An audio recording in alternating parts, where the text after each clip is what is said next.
तपाईँको नाम चाहिँ भनिदिनु नि त एकचोटि। मेरो नाम सरोज विजेल हो। हजुर म धरान 16 मा बस्छु।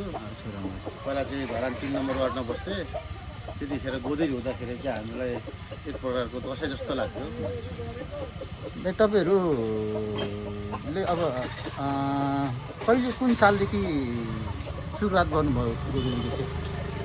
गोदुलीको गेम हुँदाखेरि चाहिँ हामी पहिलादेखि सुरु गरेको, तर समय र साल चाहिँ थाहा छैन। समय साल भयो। पहिला फर्स्ट चरणदेखि नै खेल्न थालेको हाम्रो। दाइ अनि अहिले त्यतिखेर तपाईँहरू खेल्दाखेरि टिमहरू कसरी म्यानेज गर्नुहुन्थ्यो? अब टिममा त खर्चहरू हुन्छ नि त, त्यो कसरी म्यानेज गर्नुहुन्थ्यो? यो चाहिँ हामी साथी मिलेर ओरेर कसैसँग सहयोग चन्दा मागेर ओरेर हजुर हामीले गेममा जोड्यौँ। त्यसपछि हाम्रो वार्ड अध्यक्षहरूले पनि हामीले सहयोग गर्नुहुन्थ्यो। त्यतिखेर टुर्नामेन्टको लागि चाहिने सामग्रीहरू, बल भयो, जर्सीहरू, यो कसरी सबै साथीहरूसँगै अब कलेक्ट गरेर हो कि त?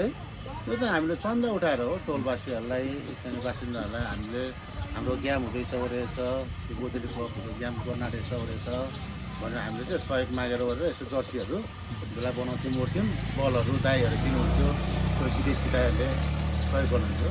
त्यो अनि तपाईँ कुन वार्डबाट खेल्नुहुन्थ्यो त? म पहिला सुरुमा 3 नम्बर वार्डबाट खेल्थेँ, YGFP-बाट।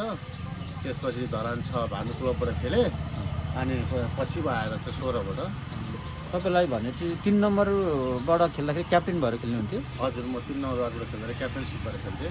अनि त्यो बेलाको टिम सेटमा चाहिँ अहिले नाम सम्झिँदाखेरि चाहिँ तपाईँहरूको पालाको ओभरअल सबै वार्डमा हेर्दाखेरि यो प्लेयरहरू चाहिँ एकदम स्ट्रङ थियो भन्दा कुन जस्तो लाग्छ दाजु?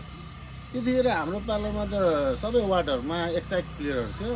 जस्तै 11 नम्बरमा सुरज खालिङ, अब वार्ड नम्बर 8मा मिलन शेष, थुप्रो एक्साइट खेलाडी थिए। नामै त्यतिखेर चाहिँ प्रशस्त थियो। अहिले त त्यति खेलाडीहरू छैन, खै सब विदेश गएका छन्। र यो अब जस्तै तपाईँलाई प्लेयरमा अब जस्तै तपाईँको नाम सँगै अर्को नामले पनि चिन्छ नि? हजुर, मलाई पहिला म त्यही खालि देवनारायण चौधरीको सेकेन्ड भाइ भनेर जिस्काउँथ्यो थियो, त्यही भएर हेरी भनेर भन्थ्यो। यस्तो उपनामहरू दाइ सम्झिनु पर्दाखेरि वार्डमा कुन खेलाडीहरू त्यस्तो छ तपाईँहरूको ब्याचको? हाम्रो ब्याचको अहिले सब छोडिसकेका छन्, कामतिर लागेको छ, ब्रस काम लागेको, भेटनहरू खेल्दैछन्। अब यो रोमीहरू हजुर भन्नेहरू खेल्दैछन्, कोही सब विदेश गइसकेका छन्। जस्तै तपाईँको नाम हेरी भने जस्तै भङ्गेरीहरू भन्ने तपाईँहरूको ब्याचको? हाम्रो सँगै ब्याचको नै हो, तर म चाहिँ दाइने भन्छु, सबले दाइदे भनेर। हजुर हजुर। अनि दाइ अब तपाईँहरूको त्यो पालामा वार्ड गेम हुँदा कुन वार्ड चाहिँ एकदम स्ट्रङ जस्तो लाग्थ्यो दाइ? त्यतिखेर हाम्रो पालामा स्ट्रङ वार्ड भनेको त्यही 19 नम्बर वार्ड, 17, 18 यस्तो थियो। 19मा खेलाडीहरू सम्झिँदाखेरि दाइ तपाईँलाई याद छ कोही खेलाडीहरू? अहिले त्यो 19मा खेलाडी भन्दाखेरि चाहिँ त्यही दाइने गणेश भन्ने चाहिँ चिन्थे, त्यो लल्लुहरू भन्ने थियो, अरू थियो, ईश्वरहरू भन्ने थियो। अहिले सबै विदेश गएछन् ओर्छन्। हजुर। अनि दाइ अब तपाईँलाई ठ्याक्कै स्मरण गर्दा, सम्झना हुँदाखेरि वार्ड गेमको त्यतिखेर तपाईँहरूको पालाको सम्झना गर्दा त्यस्तो केही घटनाहरू, इन्सिडेन्ट्सहरू केही त्यस्तो छ दाजु?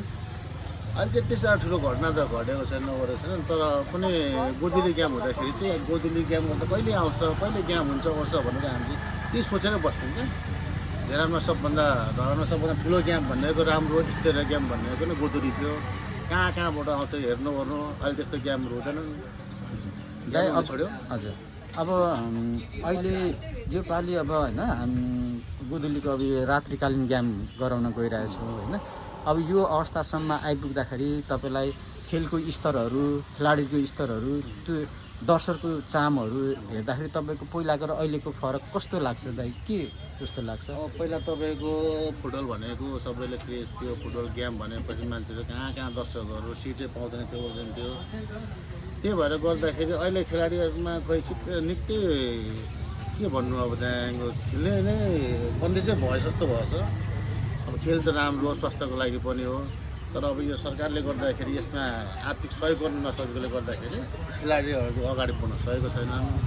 अब यसमा चाहिँ हामीले जोड गर्नुपर्छ, सबै हामी मिलेर गरेर आयोजकहरूले सबैले मिलेर जोड दिनुपर्छ र खेललाई अगाडि बढाउनुपर्छ। दाइ अब गोदुलीको जुन अब यो वार्ड गेम छ नि, वार्ड गेम गरिरहेछ, अब पहिलाको तपाईँहरू खेलेको वार्ड गेम र अहिलेको वार्ड गेममा के फरक पाउनुहुन्छ? अब पहिलेको वार्ड गेम भनेको तपाईँको दर्शकदेखि लिएर गरेर सबैजना भिडभाड हुन्थ्यो, साह्रै रमाइलो हुन्थ्यो गेम भनेपछि। अहिले तपाईँको खेलाडीहरू कम्ती भएकोले गर्दाखेरि सबै जुनियर भाइहरू छ होइन। त्यो पनि अब खेलाडी स्किलहरू राम्रो छ, जस राम्रै छ अहिले पनि। दाइ अब अन्तिमतिर अब हाम्रो यो 25औं वर्ष पुग्यो होइन। 25औं वर्षको यो हामी अहिले नाइट गेमको लागि हामी अहिले पुरै सङ्घर्ष गरिरहेछौँ। त्यसको लागि गुदुली कपसँग तपाईँले केही भन्नुपर्ने, शुभकामनाहरू त्यस्तो दिनुपर्ने त्यस्तो केही शब्दहरू छ भने भनिदिनुहोस्। अब यो गोदली क्लबले पहिलोचोटि अब रात्रिकालीन गेम गरेछ, आयोजकलाई पनि धन्यवाद दिन चाहन्छु र दर्शकबिनहरूलाई ल आएर गरेर फुटबल गेम हेरिदिनुहोस्, फुटबलको स्तर बढाइदिनुहोस् भनेर म भन्न चाहन्छु। हस्, धन्यवाद। ल यति नै।